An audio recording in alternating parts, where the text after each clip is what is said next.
नमस्कार। Child trafficking यानी बच्चों का सौदा करना, चंद पैसों के लिए बच्चों को बेच देना, ये कानूनी तौर पर ही नहीं सामाजिक तौर पर भी अवैध है। चाइल्ड ट्रैफिकिंग की वजह से एक बच्चे का नॉर्मल लाइफ जीने का हक भी छिन जाता है। उनका शोषण होता है, उनका मानसिक और शारीरिक शोषण होता है। हर साल हजारों बच्चों को बेच दिया जाता है और ये आंकड़ा बढ़ता जा रहा है और हमारी सिविलाइज्ड ह्यूमन सोसाइटी का मजाक उड़ा रहा है।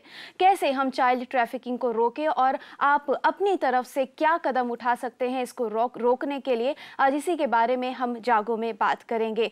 आपके सभी सवालों के जवाब देंगे स्टूडियो में मौजूद हमारे गेस्ट मिस सुमन, जो कि चेयरपर्सन है movement for child right to childhood की। सुमन जी, बहुत बहुत स्वागत है आपका जागो में। और साथ ही हमारे साथ हैं legal expert mister N Das Gupta ji. Gupta ji, आपका बहुत बहुत स्वागत है जागो में। आप हमसे सवाल करें, जाने कि कैसे हम चाइल्ड ट्रैफिकिंग को रोक सकते हैं। ये एक बहुत ही ईवल प्रैक्टिस है जिससे बच्चों का जीवन बेच दिया जाता है और खरीदने वाले उनसे चोरी कराते हैं, मजदूरी कराते हैं, भीख मंगवाते हैं, यहाँ तक कि बच्चों को प्रोस्टिट्यूशन के लिए भी बेच दिया जाता है। और किस तरीके से मासूम बच्चों का जीवन खत्म हो जाता है चाइल्ड ट्रैफिकिंग से और कैसे इसकी रोकथाम करें, आइए देखते हैं।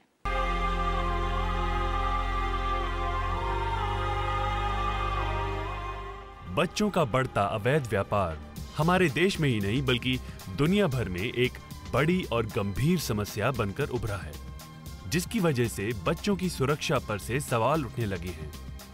कमर्शियल एक्सप्लॉयटेशन, लग्जूरियस जिंदगी जीने की ख्वाहिश या कोई मजबूरी, वजह कुछ भी हो, लेकिन इसके जरिए हर रोज कितने ही बच्चे अपना बचपन और मासूमियत खो देते हैं। देश में इसके खिलाफ इमोरल ट्रैफिकिंग प्रिवेंशन एक्ट लागू है, जिसके मुताबिक दुनिया भर में ट्रैफिकिंग के शिकार लोगों में लगभग 50% बच्चे हैं। चाइल्ड ट्रैफिकिंग के शिकार बच्चों का इस्तेमाल ज्यादातर drug smuggling, forced prostitution, sex tourism और पोर्नोग्राफी जैसे असामाजिक कार्यों में होता है। नेशनल क्राइम रिकॉर्ड ब्यूरो के मुताबिक 60% विक्टिम 18 साल से कम उम्र के हैं। हर साल केवल नेपाल से ही तकरीबन 7,000 सेक्स वर्कर्स ट्रैफिकिंग के जरिए भारत आते हैं, जिनमें से लगभग 86% लड़कियां ऐसे परिवार से ताल्लुक रखती हैं जिनकी एनुअल इनकम ही केवल 5,000 रुपए है। समस्या बहुत गंभीर है। हम कहते हैं कि बच्चे ही हमारे देश का भविष्य है, लेकिन उन्हीं को बेच दिया जाता है और उनके ही जीवन को खत्म कर दिया जाता है। सुमन जी, आप ऐसे एनजीओ से जुड़ी हैं जो बच्चों के लिए काम करते हैं, लेकिन आप इन सब बच्चों की तरफ के पास आप पहुंची हैं, आपने इनकी समस्या करीब से देखी है। कितनी गंभीर है ये समस्या? देखिए, समस्या काफ़ी गंभीर है और जैसा भी हम लोगों ने देखा कि ये केवल सेक्स के लिए ही नहीं है बल्कि बच्चों के संग शोषण करवाना, मैरिज के लिए बच्चों को, क्योंकि कई राज्यों के अंदर सेक्स रेशियो कम हो गया है तो उनको लड़कियां चाहिए अपने लड़कों के लिए, और बहुत सारी लड़कियों को खरीद के लाया जाता है, बहला फुसला के लाया जाता है और बहुत सारी जगह चोरी करके भी लाया जाता है। मैंने कई बच्चों को उस तरीके से छुड़वाया कि वो बच्चे पढ़ते थे स्कूलों के अंदर, झारखंड में, उड़ीसा में, और वहाँ से बहला फुसला के उनको जो दलाल हैं जाते हैं, बहला फुसला करके चलो तुमको शहर घुमाएंगे, उसके बाद वापस घर छोड़ देंगे और उन बच्चों को फिर ले आते हैं। और एक दफ़ा वो बच्चा आ गया बड़े बड़े शहरों में, फिर वो एक ट्रैप हो जाता है। तो हम लोग उनके माँ बाप की शिकायतों के ऊपर जो हम लोग रेड करते हैं और बच्चों को छुड़वाते हैं। तो जो बच्चों को बहला फुसला के ले जाया जाता है, बच्चे अगवा कर लिए जाते हैं, हजारों बच्चे अगवा होते हैं और उनमें से बहुत से बच्चों का पता नहीं लग पाता है, सुराग नहीं मिल पाता है। गुप्ता जी, जैसे जिन बच्चों का सुराग नहीं मिलता है, अगवा हो जाते हैं, तो पुलिस इसमें क्या करती है? कानून क्या कहता है? कानून उन बच्चों को कैसे बचा सकता है? देखिए, पुलिस तो सबसे पहले इसका इन्वेस्टिगेशन करेगी, लेकिन प्रॉब्लम वहाँ खड़ा होता है जहाँ एक जुरिस्डिक्शन से बच्चे दूसरे जगह चले जाते हैं। नॉर्मली वही होता है जी। अगर फर्ज करिए दिल्ली से किसी को उठाया, वो जाकर के वेस्ट बंगाल में भेज दिया उनको जी, या साउथ में कहीं भेज दिया, तो जो जुरिस्डिक्शन है पुलिस का वो काफ़ी प्रॉब्लमेटिक सवाल है यहाँ पर जी। अगर वो सॉल्व होता है, उसके बाद भी मुश्किल ये रहती है कि लोग डिस्क्लोज नहीं करना चाहते जी। जो बेचा है वो तो नहीं, जो खरीदा है वो भी नहीं करेगा, और जो बच्चा है वो तो बिल्कुल मासूम है, उसको कुछ पता ही नहीं है, इसलिए ट्रेसिंग बहुत कम होता है। और कुछ केसेस में ऐसे भी देखे गए हैं कि ट्रेस हो गए हैं लेकिन उसके जो माँ बाप हैं उनको वापस लेने को तैयार नहीं होते। जी। ये सोशल प्रॉब्लम है। जहाँ तक कानून का सवाल है, कानून में स्पेसिफिक प्रोविजंस हैं। अगर कोई बेचता हुआ या खरीदता हुआ पकड़ा गया for any immoral act, 10 years का इम्प्रिजनमेंट है इसके लिए। They are non bailable offence.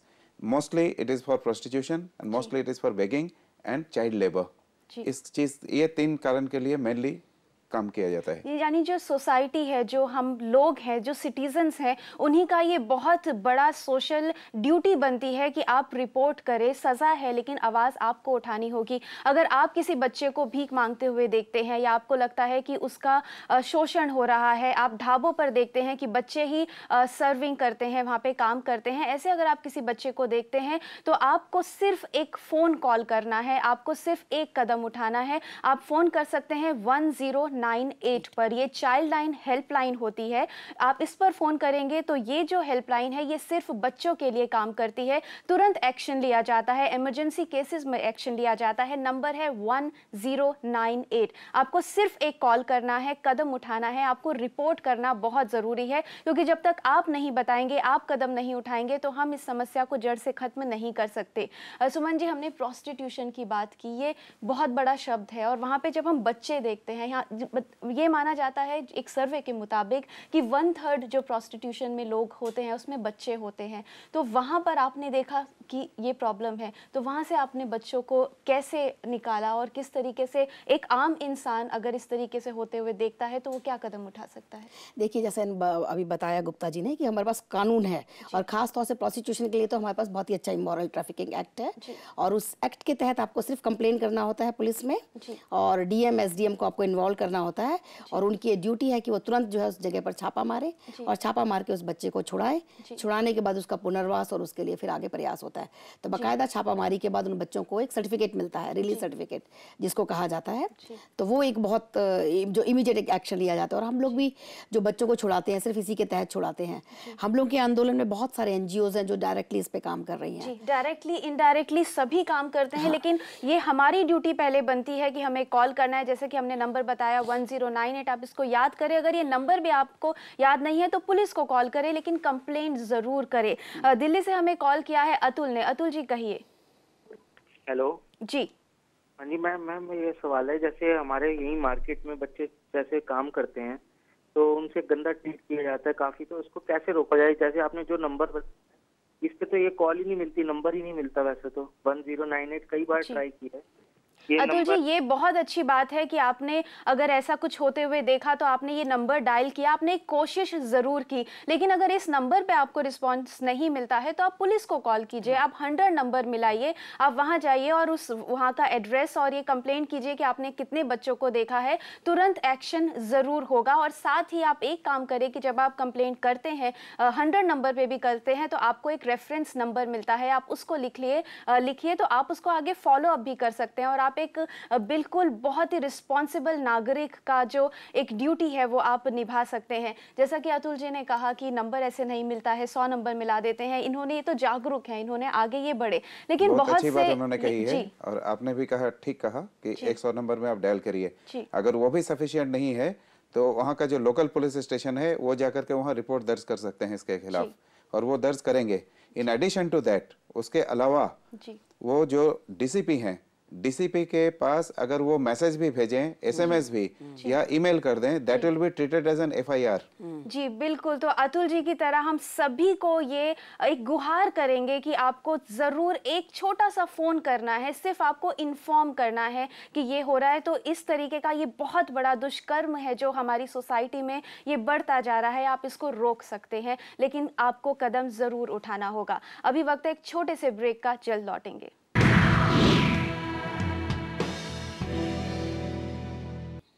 Child trafficking, अभी तक आपने जागो के ज़रिए जाना, प्रज्ञा के ज़रिए जाना कि किस तरीके से बच्चों को ख़रीदा जाता है, उनको बेच दिया जाता है, उनसे प्रोस्टिट्यूशन के धंधे कराए जाते हैं, भीख मंगवाई जाती है। लेकिन ये सुनकर आपके रोंगटे खड़े हो जाएंगे कि बच्चों का जो सौदा होता है वह उनके शरीर के अंगों के लिए भी होता है। जी हाँ, मार्केट में, बाज़ार में ऐसे ख़रीदार हैं जो इन बच्चों की आँखें खरीदते हैं, उनकी किडनीज़ खरीदते हैं, उनका दिल खरीदते हैं। बच्चों को अगवा करके उनको बेरहमी से मार दिया जाता है और उनके शरीर में से आंखें निकाल दी जाती हैं और उनको बेच दिया जाता है। बहुत दुख की बात है, ये बिल्कुल इंसानियत के परे लगता है, लेकिन फिर भी हमें इसे रोकना है। सिर्फ दुख जताने से हमें नहीं रुकना है, हमें आगे इसकी कंप्लेंट करनी है। लेकिन गुप्ता जी, जैसे कि मैं भी जानती हूँ, सब जानते हैं कि ऐसा होता है, पर हम इसको रोकना भी चाहते हैं। लेकिन ऑर्गन जो बेचा जाता है, ऑर्गन ट्रेडिंग जो होती है, इसको डिटेक्ट कैसे करें और कैसे ढूंढें कि हाँ, ये चाइल्ड ट्रैफिकिंग की वजह से हुआ है और हमें कंप्लेंट करना होगा? एक तो ये जो ऑर्गन ट्रेडिंग है, ये तो सबसे जघन्य टाइप का जो अपराध है ना जी, वो है। It is worse than a rape, I tell you. जी, यहाँ तो जो बच्चा है या इवन बड़े हैं जो गरीबी में हैं, उनको ले जा करके इलीगल तरीके से या तो किडनी नहीं तो दूसरे parts, they are in highly in demand. लोग लाखों रुपया देने के लिए तैयार हैं जी, इनसे, या तो विद कंसेंट।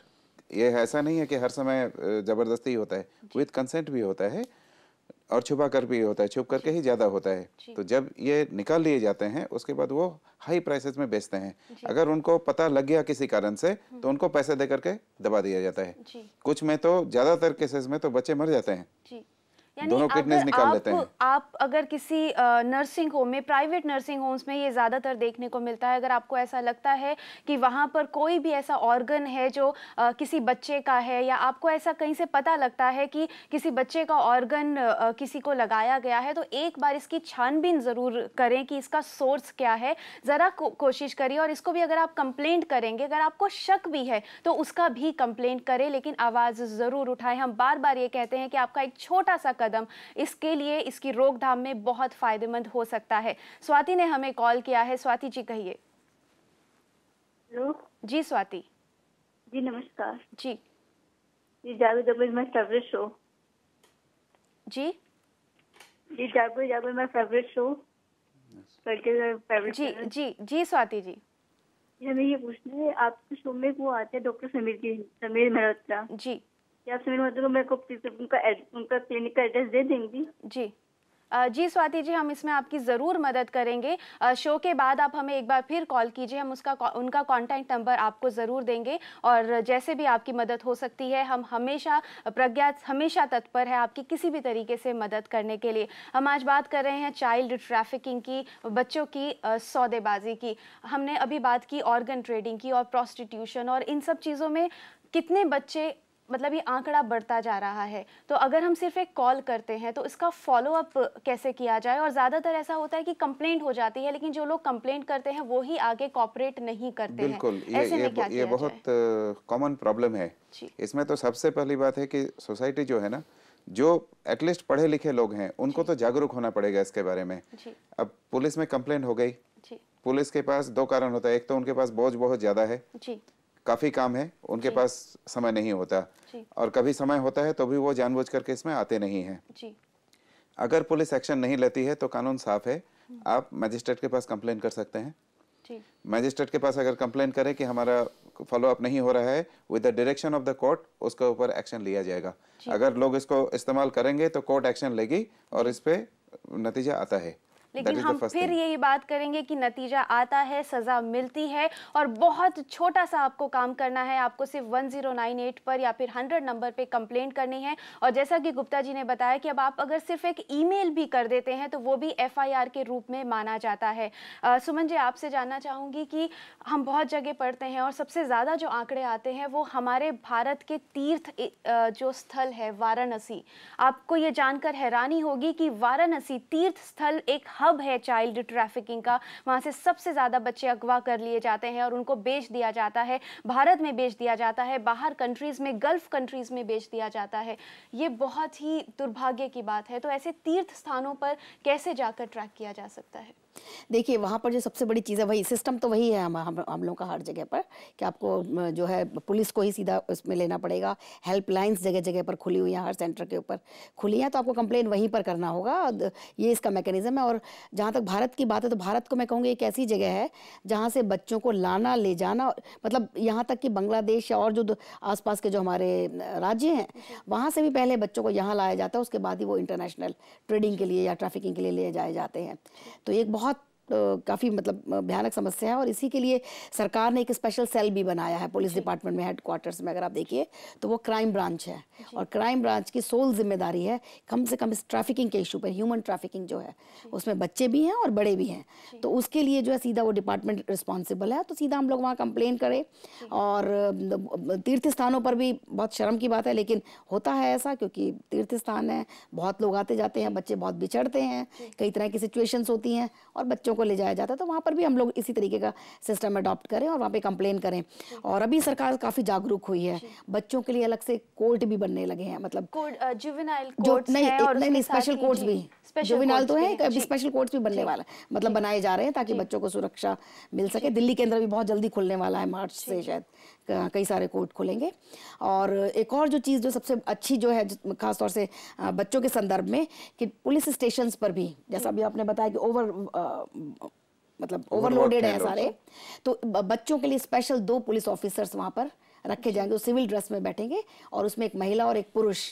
तो ये भी हर थाने के अंदर कंपलसरी किया जा रहा है। जो बच्चों से रिलेटेड चिल्ड्रन होते हैं उनके आपको कंप्लेंट लिखवानी है। आपको अगर आसपास भी लगता है कि कोई बच्चे आपके सामने खेलते नजर आते हैं आपकी गलियों में या चौराहे पे, लेकिन अचानक से वो मिसिंग हो जाते हैं, तो आप इस पर भी जागरूकता आपको रखनी होगी। आपको ध्यान देना होगा कि आसपास आपके जो बच्चे हैं उनकी क्या हालत है, वो आपको रोज दिख रहे हैं कि नहीं दिख रहे हैं। और अगर आपको लगता है जरा सा भी आपको किसी चीज में शक होता है, आपको सिर्फ एक फोन करना है और आपको कदम उठाना है कि चाइल्ड ट्रैफिकिंग जड़ से खत्म हो। अभी वक्त है एक छोटे से ब्रेक का, जल्द लौटेंगे।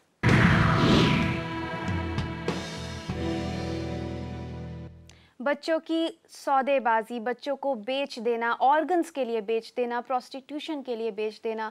जो बच्चे ऑर्गन ट्रेडिंग से बच भी जाते हैं लेकिन फिर भी वो नशा करने लगते हैं क्योंकि उनके पास घर नहीं होता रहने के लिए, उनका पालन पोषण नहीं होता, तो नशा तक करने लगते हैं। उनको एड्स तक हो जाता है बच्चों को। छोटे बच्चों के अंदर ही बहुत सारी बीमारियां होने लगती हैं। सुमन जी, उसके अगर हम रिहैबिलिटेशन की बात करें, बच्चों को हम ट्रैक भी कर लें कि ये बच्चे हैं, कंप्लेंट भी हो जाए, तो उनको उस ट्रैफिकिंग से तो निकाल लिया जाएगा, लेकिन आगे का उनका भविष्य कैसे संवर सकता है और एक आम इंसान कैसे योगदान दे सकता है? देखिए, ये सच में बहुत क्रूशल सवाल है बच्चों के पुनर्वास का, खासतौर से छूटने के बाद। और ट्रैफिक जो बच्चे होते हैं वो चूंकि कई तरीके के शोषण से गुजरे होते हैं, तो उनकी मानसिक स्थिति भी जो है काफ़ी मतलब स्टेबल नहीं होती, नॉर्मल नहीं होती, और बड़े घबराए हुए से रहते हैं, मतलब समझ नहीं पाते कि उनकी ज़िंदगी में उनके साथ क्या हुआ और कैसे वो आगे इससे निपटे, ये सब करें। तो एक बहुत ज़रूरी है कि जो हमारा पुनर्वास, सरकार को एक बहुत कॉम्प्रिहेंसिव पुनर्वास की योजना को लेकर आना चाहिए, विद अच्छे खासे उसमें रिसोर्स एलोकेशंस रहें, और ये जो रिहैबिलिटेशन हो ये जो है ये चाइल्ड फोकस्ड होना चाहिए। अभी दुर्भाग्य से जो हमारा रिहैबिलिटेशन है वो फैमिली फोकस्ड है। कुछ उसमें हम लोग राशि दे देते हैं कि परिवार चूंकि गरीब है, इस वजह से उस बच्चा जो है वो समस्या बहुत गंभीर है कि बच्चों को सिर्फ चाइल्ड ट्रैफिकिंग से बचाना ही नहीं है, उसके बाद उनका रिहैबिलिटेशन अच्छी तरीके से हो, इसका भी हमें ख्याल रखना है। और आप ऐसे एनजीओज के साथ जुड़ सकते हैं जो इन बच्चों की देखरेख करता है और आप उसमें अपना योगदान दे सकते हैं। दिल्ली से गुप्ता जी ने हमें कॉल किया है। गुप्ता जी कहिए। मैं आर एस गुप्ता बोल रहा हूँ जी। मैडम मैं एक चीज पूछना चाह रहा हूँ, ये जो आप जो कह रहे हैं कि इसमें जो है ट्रैफिक बच्चों के लिए होता है जी, परंतु मुझे अभी तक ये समझ नहीं आया कि जो इंटेलिजेंस है जी या और कोई चीजें हैं इसमें कहाँ जाती हैं जी, या पुलिस वगैरह कहाँ जाती हैं, और वहाँ पे जो यूपी बनारस का आप नाम ले रहे हैं जी, वो लोग कहाँ पे जाते हैं जी, वहाँ की गवर्नमेंट कहाँ पे है? जी, हमारा भी यही सवाल है गुप्ता जी। हम यहाँ बात कर रहे हैं, हम ये कोशिश कर रहे हैं कि हम एक सिटीजन के तौर पर हम कुछ इसके लिए कर पाए, आवाज उठा पाए। जहां बात आती है कानून की, सरकार की, हमें ये इंतजार नहीं करना है कि सरकार क्या कर रही है, कानून क्या कर रहा है, हमें खुद से कदम उठाना है। पहला कदम ये उठाना है जैसे कि आप आवाज उठाइए। आपको अगर आसपास ऐसा होते हुए दिखता है तो आप कंप्लेंट कीजिए। इन्होंने भी कानून पर सवाल उठाया कि इम्प्लीमेंटेशन, सख्ती से कानून नहीं है, रिहैबिलिटेशन के लिए भी ऐसा कोई कानून या सरकार नहीं करती है कि कोई पुख्ता इंतजाम हो। देखिए, कानून अपनी जगह है जी, जितना दूर हो सका है कानून ने उसमें प्रोविजंस दिए हैं। अब इसमें जो सिटीजन्स हैं उनका कोऑपरेशन चाहिए, प्लस जो विक्टिम है उसका भी कोऑपरेशन चाहिए, और उनके जो पेरेंट्स हैं, जो ज्यादातर केस में तो पता नहीं होता है उनका। कभी कभी क्या होता है कि बच्चा इतने गरीबी माहौल में बड़ा होता है कि उसको न खाने को होता है ना पढ़ने को होता है। Suddenly they are given too much कि भाई ये खाओ, ये हो, सब कुछ हो गया। उसके बाद वो किसी कीमत पे वापस आने को तैयार नहीं होता है। उससे पूछो कि तुम भगा करके लाए गए, कहते नहीं, हम तो बहुत खुश हैं। ही डजंट कंप्लेन अगर वो पकड़ा भी गया तो। यहाँ गुप्ता जी का शायद सवाल ये था कि ये जो बच्चे अगवा होते हैं वो कहाँ जाते हैं। They are gone internationally, national level पे भी और इंटरनेशनल लेवल पे वो सप्लाई हो जाते हैं। ये है उनका ये फोर्स लेबर के लिए उनको लाया जाता है। और जहाँ तक पुलिस की बात की, पुलिस या इंटेलिजेंस क्यों नहीं करती?